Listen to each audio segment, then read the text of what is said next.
It's Wednesday, gotta get down on Wednesday. Anna Don't try to make me feel better. John Iadarola. I'm mad, okay, and I'm going to stay mad. Don't be mad. John had problems with his insanely perfect camera setup right before we went live.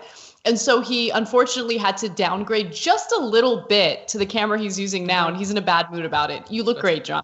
Yeah, it makes total sense that after I've done a million videos today, I could see my image in Skype, but it doesn't transmit. So that makes sense. No, you sound like me on the very first day that we did the show remotely. I was so angry and frustrated with the technology and didn't understand why are there so many different types of ports and cords? That's the big thing. Oh my God, yeah. And how do you keep track of the cords? It's just a jumbled mess in here. But anyway, we're here. The content is what matters. I think you look great. And we're going to put together a great show. In the post game, we will be talking about a number of stories that I'm really excited to, take a little deep dive into, including Cardi B's interview with Bernie Sanders, which was just really great to watch. And we have other topics as well. But of course, lots of big updates on the coronavirus, including the direction that Trump is planning on going in when it comes to reopening the country and the economy. There's actually some positive news to update you on, so we'll get to that. So without further ado, let's get started.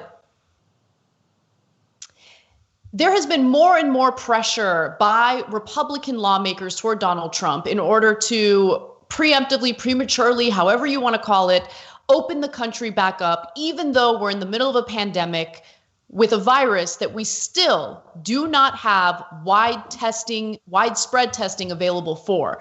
And so one of the interviews that has caught many people's attention has to do with a GOP lawmaker out of the state of Indiana. He's Representative Trey Hollingsworth.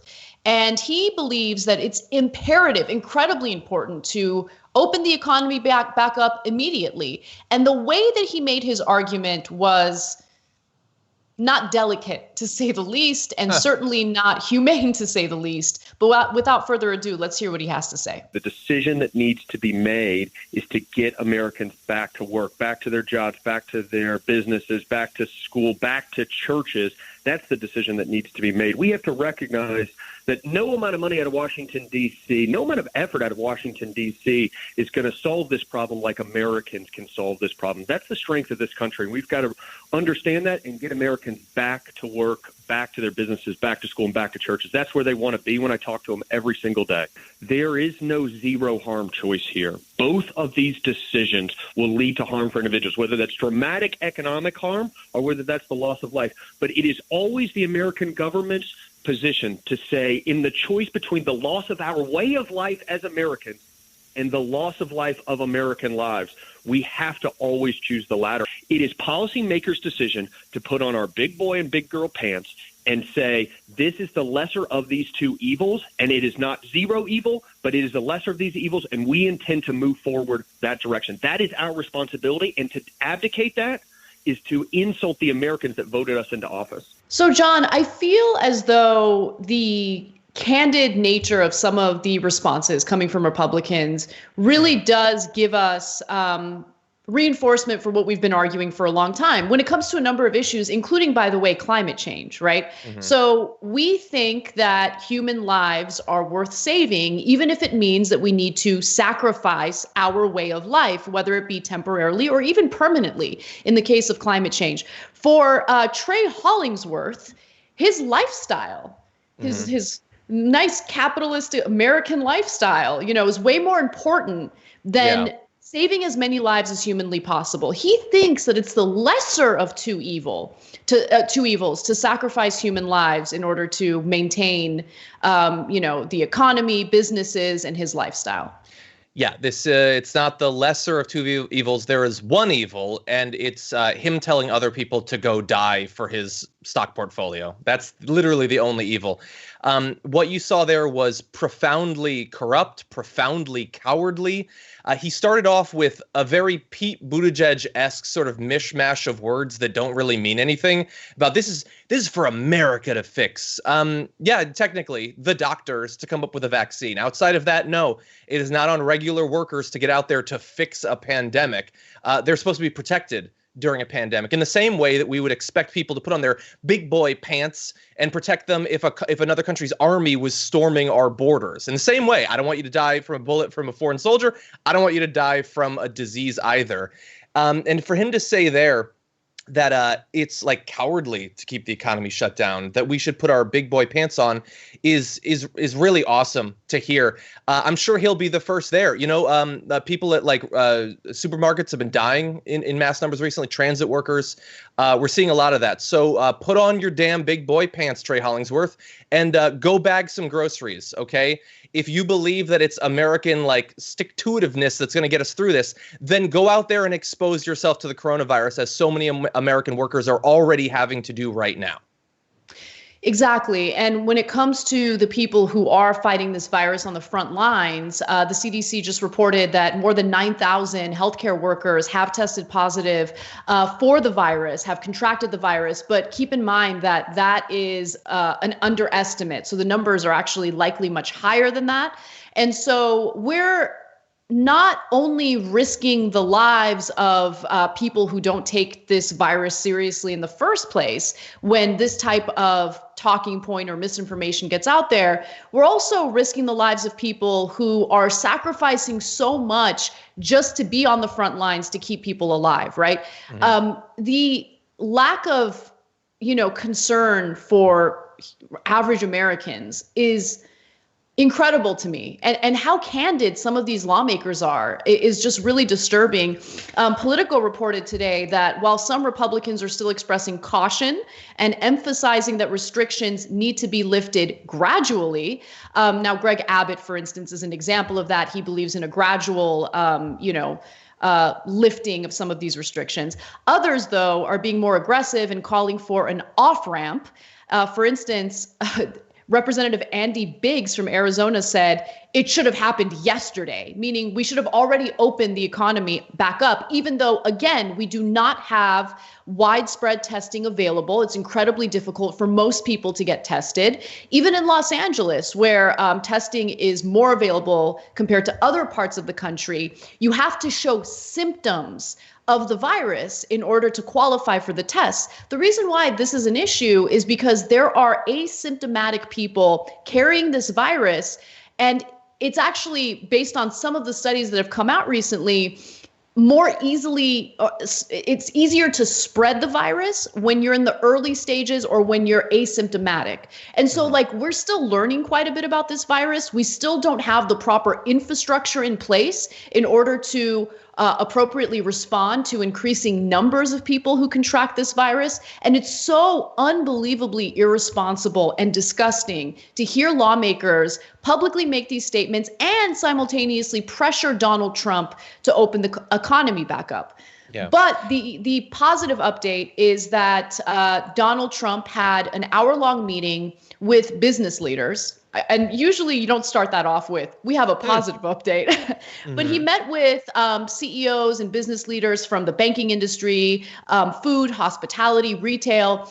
And to my surprise, these business leaders told him, we cannot open the economy back up until we have widespread testing available. And then after that, Trump was like, oh, we need widespread testing. We need to wait until we have that testing available. So luckily, he is listening to those leaders, and luckily they have some morality when they give Trump this kind of advice and encourage him to hold before opening things back up. Yeah, and I hope that he's able to maintain that position mentally for maybe 36 hours, maybe 48.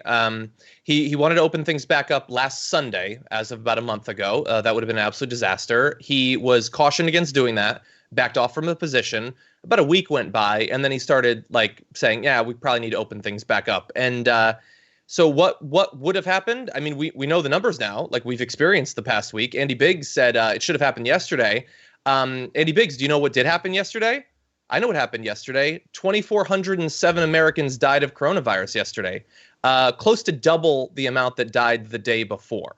And what's today going to look like? It's going to be higher than that. We're going to set another record for daily deaths, reported deaths, by the way. 2,400 didn't actually die. It's far more than that, but that's the number that we actually have. So I'm going to go with it. And more are going to die today. Hopefully that number will eventually go down. It looked like it was a couple of days ago, and that didn't hold. The number went up, and that's with social distancing. That's with continued quarantines at their highest level that we've had.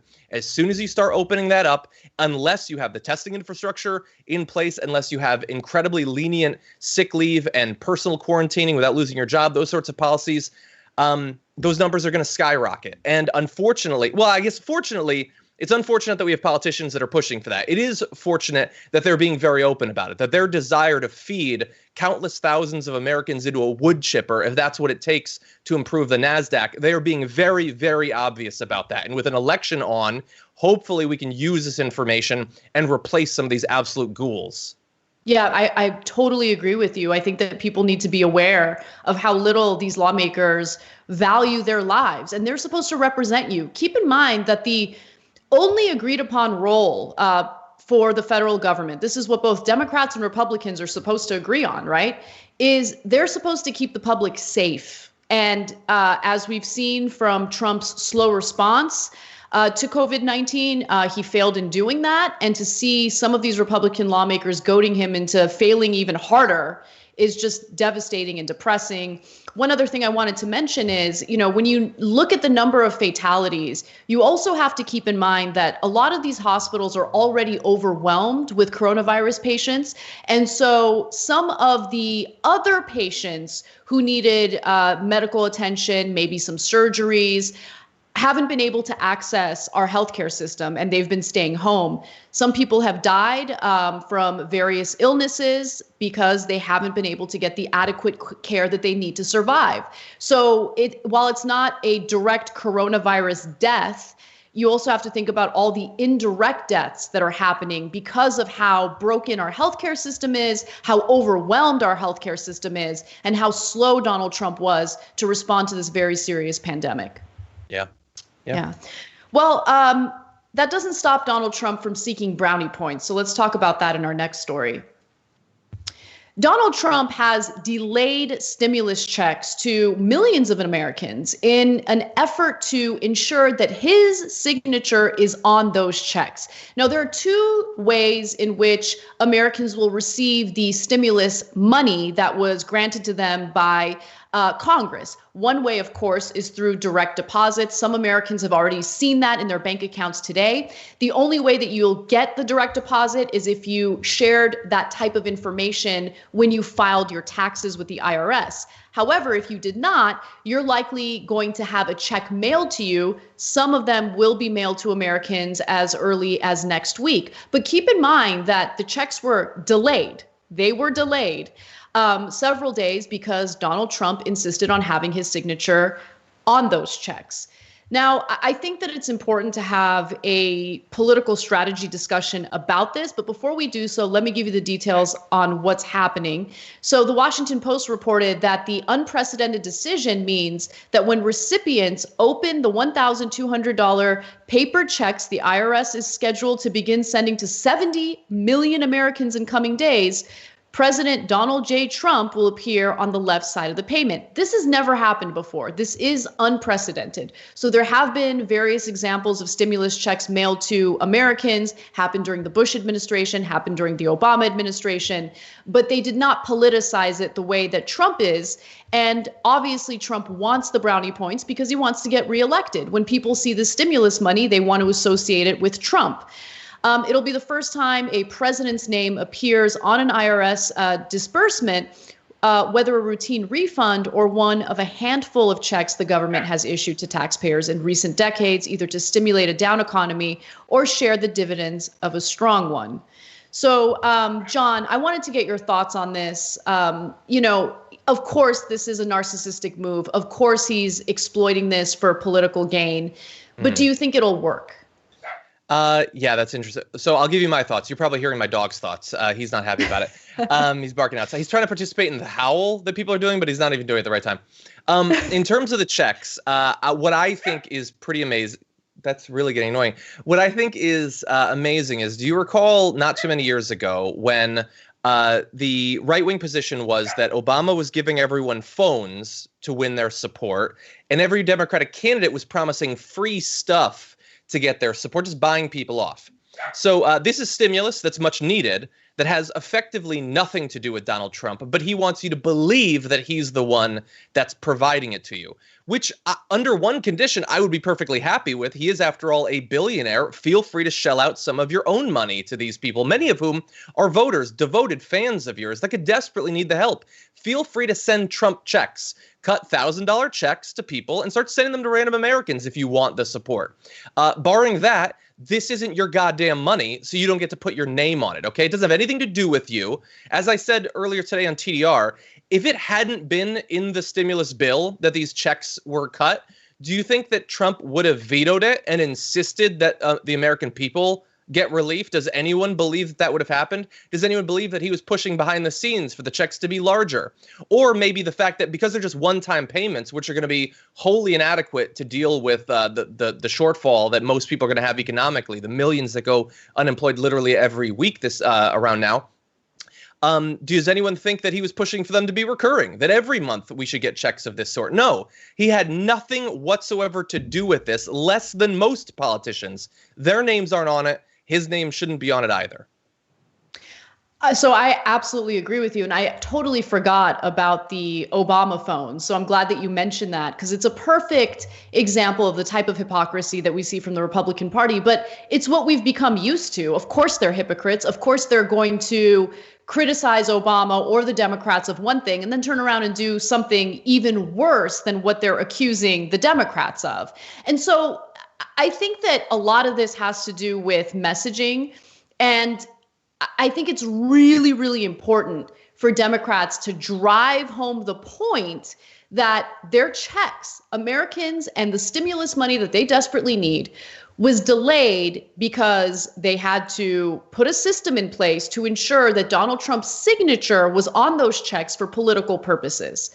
But they're losing the messaging war as of today, because I've been paying close attention to how the media has covered this story. And of course, what do you think the Trump administration is going to say? They're going to argue that, no, actually, you guys were expecting these checks to get to you 5 months from now, but you're going to start seeing them next week. So we got them to you early, right? And so instead of, maybe digging into that argument and seeing whether or not there's some accuracy to it, what we're seeing from so-called journalists in the mainstream press is, oh, well, Democrats are saying this, the checks are delayed, but the Trump administration is saying that. Anyway, Trump's signature is going to be on those checks. Let's move on to our next story. And so I actually do think that this is going to end up being politically advantageous to Trump, because there is an emotional connection to that money, right? People are desperate right now. They need it. And if they see his name on there, they're going to associate that economic relief with Donald Trump, even though, as you mentioned, and you're absolutely right, he and the Republicans fought tooth and nail to destroy any real economic relief for average Americans in that legislation, including trying to destroy what Democrats did luckily succeed in, which is providing a more robust unemployment insurance program. Yeah. Yeah. And, it's been a couple weeks since they passed that. What have they been doing lately? Is there anything about to be passed? Trump must be pushing for it because, again, he loves these stimulus checks. But I haven't seen it. Yeah, you're right. Republicans haven't proposed anything. In fact, Mitch McConnell has fought against a phase 4 stimulus, which was proposed by Nancy Pelosi. One other thing that we're seeing from Congress right now, and I actually think this is a great solution, and I wish it would get more attention. Representative Ro Khanna and Tim Ryan are proposing $2,000 per month for the next 6 months. So Americans can basically have some income to fall back on in the middle of this pandemic. And they want to continue providing this economic relief to Americans until our economy is back to where it was before the pandemic. So it could actually extend past 6 months. So we're seeing some proposals, some good proposals coming from Democrats in Congress. They need to keep fighting for these proposals to pass, but they are being fought against by the Republicans. Yeah, we can disagree about the amount. I know Bernie was saying more than 2,000 per month. I don't remember exactly how months it was going to be for, but and look, if your concern is that the economy is falling apart, people won't be buying. That's what the Republicans are saying. They're willing to kill countless people because of that fear. Okay, then put money in the hands of the people who are going to spend it to survive in the meantime. That seems like a great way to stimulate the economy without producing a massive pile of unnecessary corpses. Absolutely agree. We're going to take our first break. When we come back, though, we have more important updates on COVID-19, including what we're seeing from the Trump administration when it comes to providing health care to deal with this pandemic, and the unfortunate response by Democrats. So there's equal criticism to go around today. I'll give you the details on that and more when we come back. We need to talk about a relatively new show called the Republic, or UNFTR. As a Young Turks fan, you already know that the government, the media, and corporations are constantly peddling lies that serve the interests of the rich and powerful. But now there's a podcast dedicated to unraveling those lies, debunking the conventional wisdom. In each episode of On the Republic, or UNFTR, the host delves into a different historical episode or topic that's generally misunderstood or purposely obfuscated by the so-called powers that be, featuring in-depth research, razor-sharp commentary, and just the right amount of vulgarity. The UNFTR podcast takes a sledgehammer to what you thought you knew about some of the nation's most sacred historical cows. But don't just take my word for it. The New York Times described UNFTR as consistently compelling and educational, aiming to challenge conventional wisdom and upend the historical narratives that were taught in school. For as the great philosopher Yoda once put it, you must unlearn what you have learned. And that's true whether you're in Jedi training or you're uprooting and exposing all the propaganda and disinformation you've been fed over the course of your lifetime. So search for UNFTR in your podcast app today and get ready to get informed, angered, and entertained all at the same time.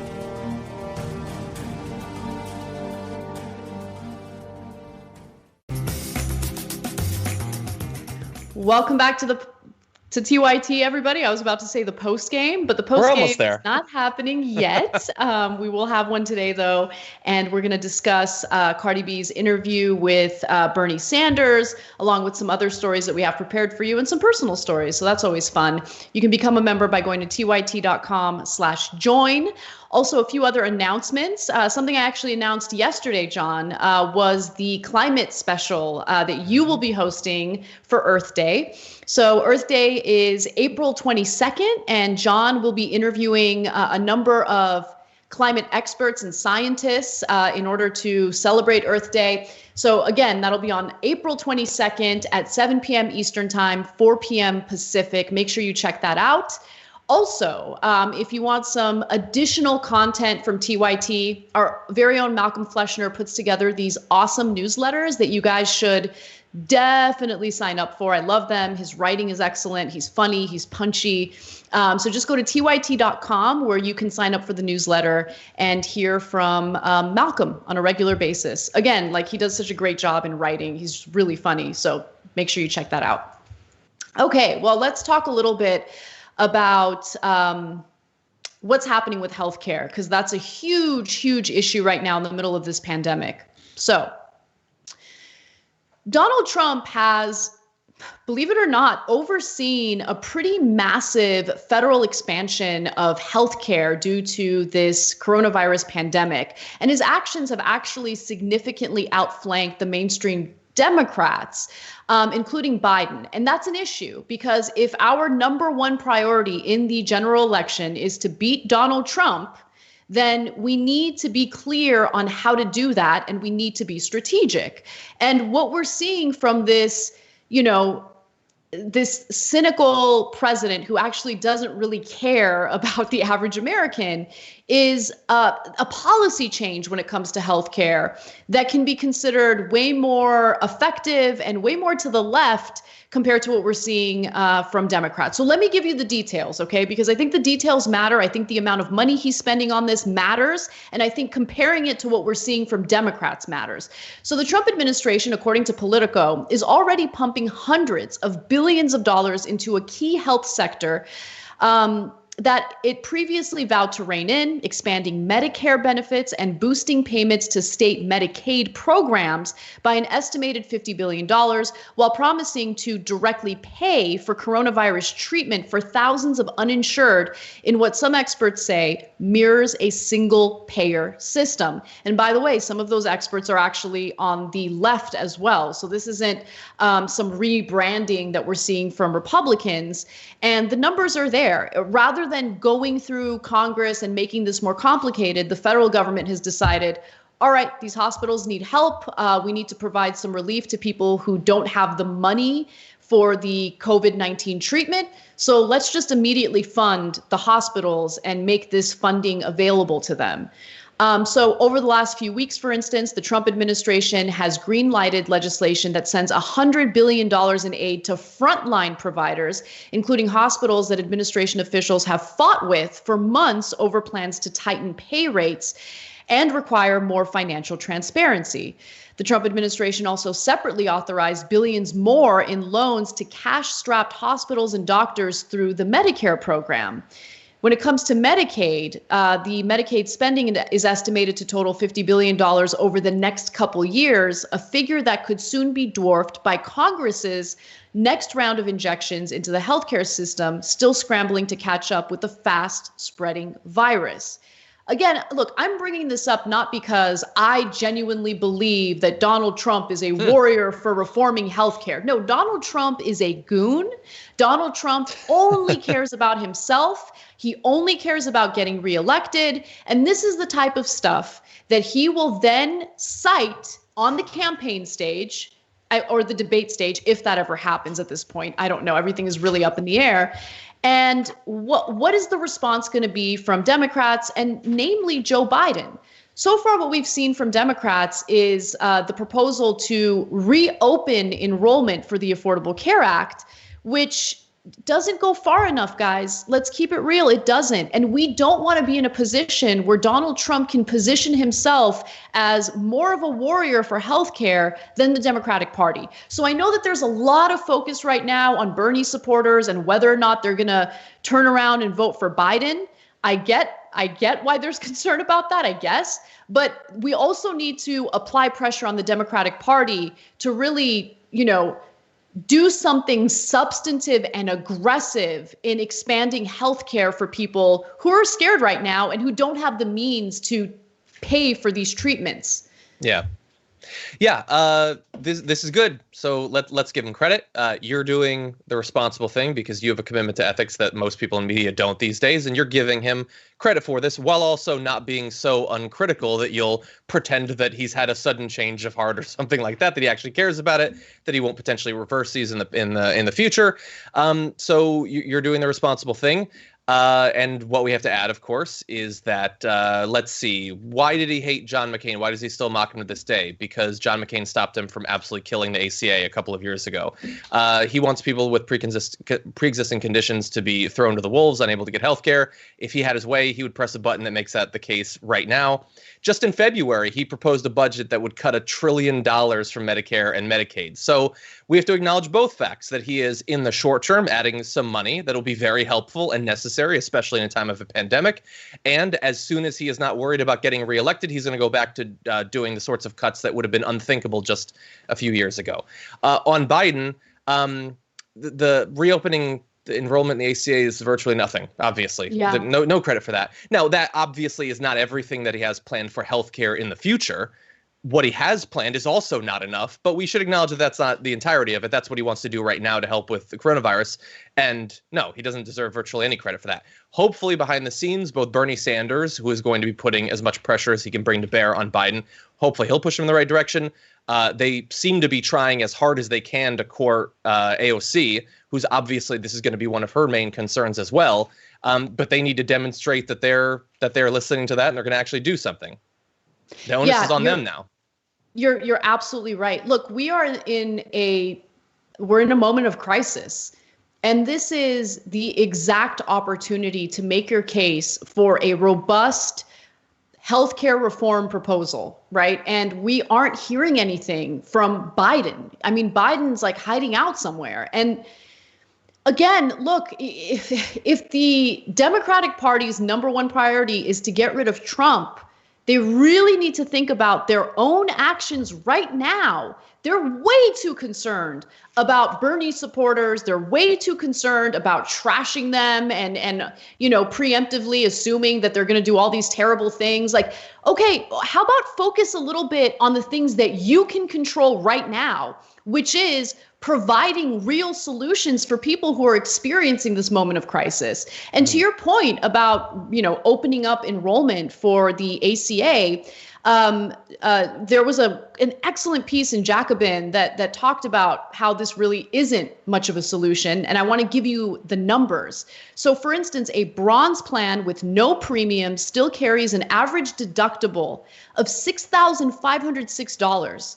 And doubling down on ACA isn't just bad policy, it's bad politics, providing Donald Trump with an opening to posture to Biden's left and repeat the same playbook Trump used against Hillary Clinton in 2016 when he cynically campaigned on a promise of universal health care. He is a schmuck and he is a liar and he will do anything and everything to lie to the American people to get reelected. That's where I'm coming from. Again, I want to be clear. I don't think that Trump is like some secret leftist who's looking to provide health care for all. I mean, he has been brutal to our healthcare system. He's been brutal when it comes to government spending on our social safety net. But come election time, he will do what it takes to get reelected. And this is something that Democrats need to be hyper aware of. And their actions doesn't make it seem as though they are. Agreed. So it's frustrating. We're in a frustrating situation. And it's just like the messaging really does boggle my mind. Anyway, why don't we take another quick break? And then when we come back, a story that I have been attempting to avoid, but I have to do my job. Bernie Sanders has endorsed Joe Biden. He has done an interview with the Associated Press, which has been considered controversial. We'll talk about that and more when we come back. At TYT, we frequently talk about all the ways that big tech companies are taking control of our online lives, constantly monitoring us and storing and selling our data. But that doesn't mean we have to let them. It's possible to stay anonymous online and hide your data from the prying eyes of big tech. And one of the best ways is with ExpressVPN. ExpressVPN hides your IP address, making your active ID more difficult to trace and sell to advertisers. ExpressVPN also encrypts 100% of your network data to protect you from eavesdroppers and cyber criminals. And it's also easy to install. A single mouse click protects all your devices. But listen, guys, this is important. ExpressVPN is rated #1 by CNET and Wired magazine. So take back control of your life online and secure your data with a top VPN solution available, ExpressVPN. And if you go to expressvpn.com/TYT, you can get 3 extra months for free with this exclusive link just for TYT fans. That's expressvpn.com/TYT. Check it out today. Welcome back to TYT. Anna Kasparian and John Iadarola with you. So as you guys know, there is a lot of negative news about some of these big banks and the giant bailouts that they've been getting. And so you might be wondering, where should I do my banking? I want to bank in an ethical way. I want to bank at a place that won't invest my money in dirty fossil fuel companies. Well, Aspiration Bank is the place to do it. You can learn more by going to aspiration.com/TYT. In fact, for every purchase you make, they will plant a tree, which is awesome because trees are great. John loves trees, right, John? In fact, didn't you tell me that in Lord of the Rings, that one scene where the trees come to life and they like save everything was like a scene that made you emotional? Yeah, in private, I told you that. I love that about you. It's like the sweetest thing. They go to war. I know, they do. They do. Trees are awesome. They'll go to war under the end. So definitely check them out, aspiration.com/TYT. Yeah. All right, so let's talk a little bit about, go ahead. Super fast. I want to take away some of the credit you just gave me. So I just saw on Twitter, Trump was asked about his name appearing on the checks, and he says, I don't know too much about it, but I understand my name is there. So he didn't have anything to do with it. He just found out that it was on there. He wasn't involved. It wasn't his idea. Nobody would have known my name would have been on those checks. Oh. He's so full of it. It's incredible. He's a clown. Anyway, but some people believe that beating that clown should be the top priority. So let's discuss that. Bernie Sanders has not only officially dropped out of the Democratic primary, he has also officially endorsed Joe Biden. Now, he did so in a video that was posted this week. Let's take a quick look at what he had to say. So today I am asking all Americans, I'm asking every Democrat, I'm asking every independent, I'm asking a lot of Republicans to come together in this campaign to support your candidacy, which I endorse, to make certain that we defeat somebody who I believe, and I'm speaking just for myself now, is the most dangerous president in the modern history of this country. A president, and you made this point, who downplayed this pandemic, who ignored the advice that some of his people were giving him. So he went on, and later he had an interview with the Associated Press where he had a pretty aggressive message for some of his supporters. We'll get to that in just a second, but I wanted to get your reaction, John. To the endorsement in general? Mm-hmm. Yeah. Look, he said he was going to. He said over and over and over again because reporters would never accept that he had already made clear what he was going to do. So they kept asking at every debate and every interview, are you going to eventually endorse the eventual candidate, regardless of who it is? And he said over and over that he would. And so he's consistent. That's one of the best characteristics of Bernie Sanders, is that he is, unlike other politicians, not a giant liar. And so, honestly, if you're very surprised that he's doing this, you must have sort of assumed along the way that he had been lying or that he would find some way to weasel out of it. But Bernie Sanders is not a weasel. And so he is doing what he said he was going to do. Yeah, I mean, I was not surprised. I knew it was eventually going to happen. And I also had a feeling he was eventually going to drop out, but it didn't stop me from, catching feelings on the day where he did drop out. In fact, that was last 100%. Week, and we did the show together, and it was incredibly hard to stomach it. Yeah. But that's where we're at. And so you're right. He did say repeatedly that he was going to not only endorse whoever the Democratic nominee would be, and in this case it's Biden, but that he would do everything in his power to help defeat Donald Trump. So the one thing that I wanted to just comment on in that video was just like how ridiculous it is for Biden to pretend like he's surprised that Bernie's about to endorse, that Bernie just endorsed him. He's like, oh. Never in my wildest I'm exaggerating, fantasies. But like, oh yeah, you guys were just chatting it up. It was just a random conversation, and he surprised you. I just thought you wanted to talk about the latest episode of Westworld, Bernie. I didn't know you were going to do this. It was so ridiculous.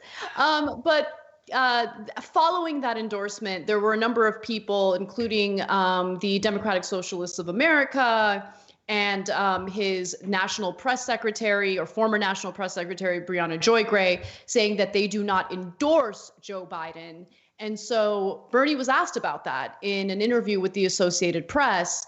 And he said the following. I want to give you his statements. He said, Do we be as active as we can in electing Joe Biden and doing everything we can to move Joe and his campaign in a more progressive direction? Or do we choose to sit it out and allow the most dangerous president in modern American history to get reelected? I believe, and this is the controversial statement that was released ahead of the full article being published, I believe that it is irresponsible for anybody to say, well, I disagree with Joe Biden. I disagree with Joe Biden, and therefore I'm not going to be involved. And then Sanders said he would not actively campaign or spend money on advertising in the primary contests that are still on the calendar in the coming months. But he still encouraged Democrats in those states to vote for him, hoping to amass as many delegates as possible for leverage to shape the party platform and the direction of Biden's campaign. So he's hoping that he can, have some leverage with the number of delegates he has so he can, push Biden in a more progressive direction. I want to quickly be clear about how I'm not ever going to buy that Biden's going to follow through on anything substantively progressive, right? I think that Biden is going to be better than Trump on a lot of things, including maybe avoiding war with Iran. I think that Biden will be better when it comes to maybe re-implementing Obama-era environmental policies. But I don't think that he's actually going to take on the fight for Medicare for all. So he might use that rhetoric during the election. I just don't trust that he's actually going to follow through on it once he does get elected. But a lot of Bernie's supporters are now angry with him on social media, and I'm not really sure that makes sense either. I think that there are things that you could critique Bernie on. He could have been a little more aggressive in fighting against the massive bailouts for these corporations and big banks, for instance. That's like a recent example I can give you. But how are you going to be mad at him for doing what he literally said he was going to do over and over and over again? Yeah, well, at least you should have been mad at him about it the whole time, I guess. Look, you can disagree with him. I think that a couple of his quotes there were probably oversimplifications of some people's position, that he was setting up dichotomies that are actually sort of a spectrum of different activities that you can take part in. There's a number of different ways that you can work towards a goal, I think. And so, look, and he'll expand on it, but those quotes are probably oversimplifications. But that said, look, if anyone gets to have a position to advocate for it based on the amount of work that they've done to almost single-handedly push the country in the direction it needs to go, I think he's earned a lot of goodwill in that area. So I'm gonna extend that to him. But yeah, look, in terms of the endorsement stuff, He was going to do it. We know that. He hypothetically could have waited a little while, again, as leverage, because he is interested in leverage. I mean, he said that in terms of getting the delegates.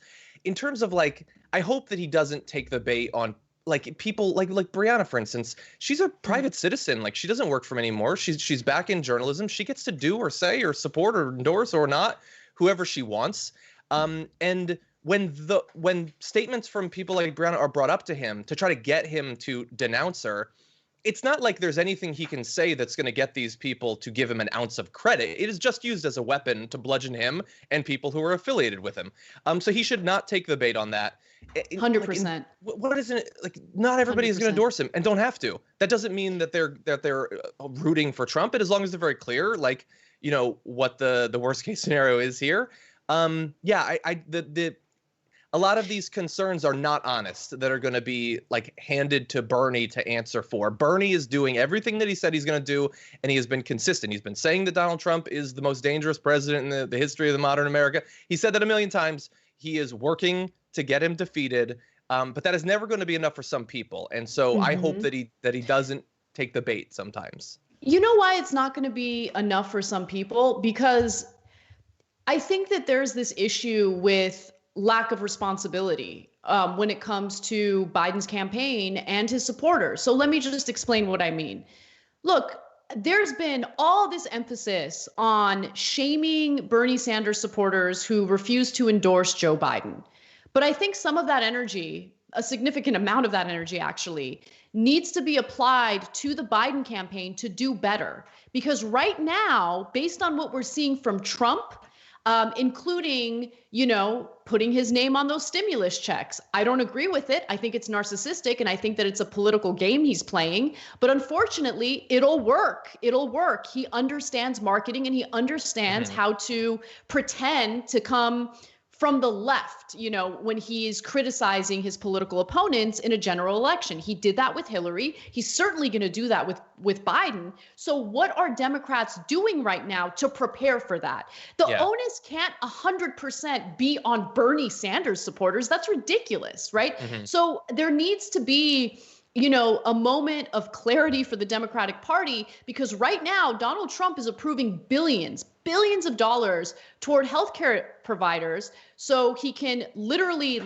provide the funding necessary for people to get COVID-19 treatments paid for, right? Yeah. That's the kind of stuff he's going to cite when he's on a debate stage with Joe Biden. That's important to fight back against that messaging and provide something even more robust than what we're seeing from Donald Trump.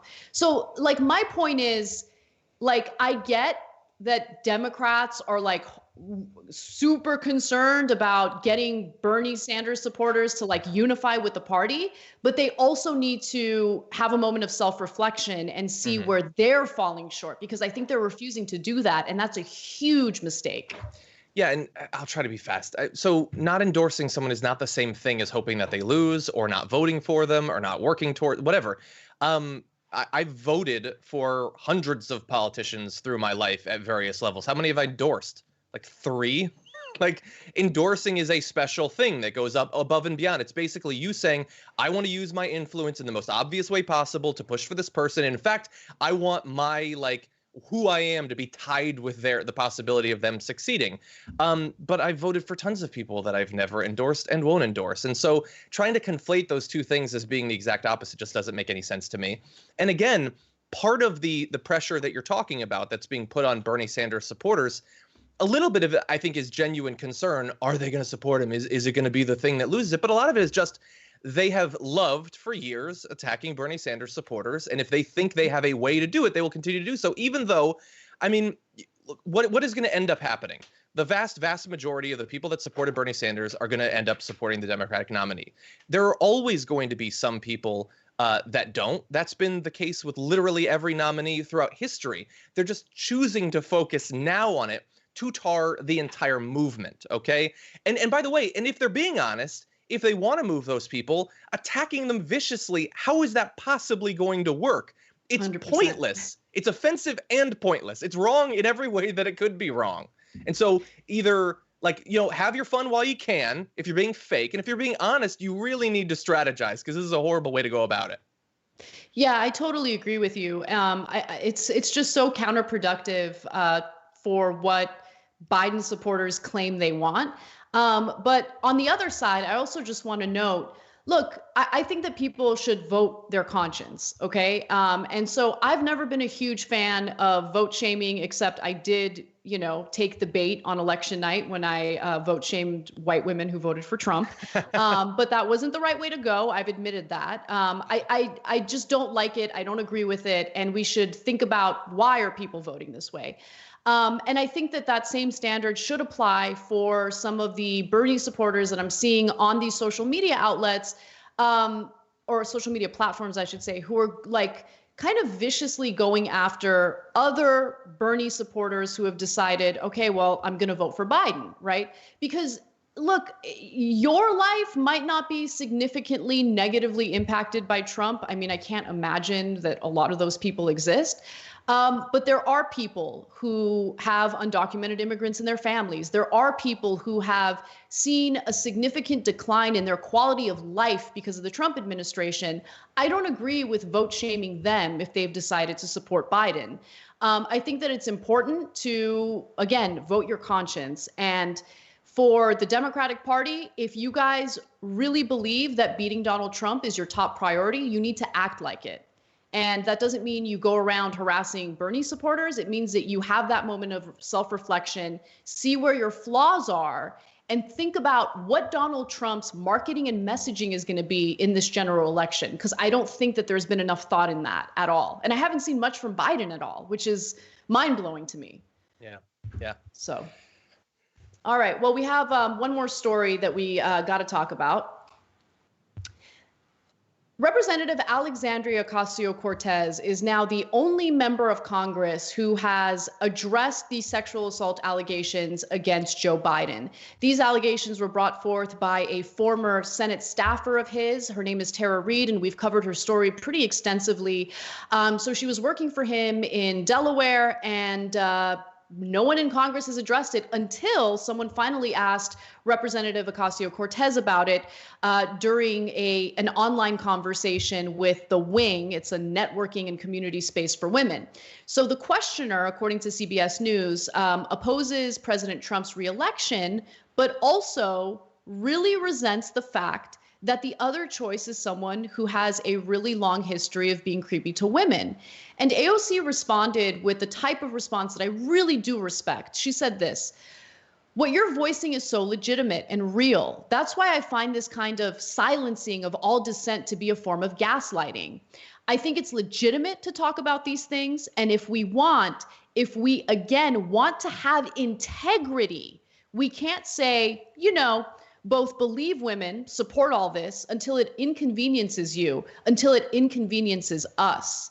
And then she says, a lot of us survivors, and it's really, really hard. A lot of us are survivors, and it's really, really hard and uncomfortable. Not discussing allegations is the exact opposite of integrity, the Congresswoman said, adding that it's not okay to prioritize beating Trump over discussing sensitive Me Too issues like these because they are very legitimate things. And Tara Reade did see the statements and was happy to find that finally someone in Congress addressed them.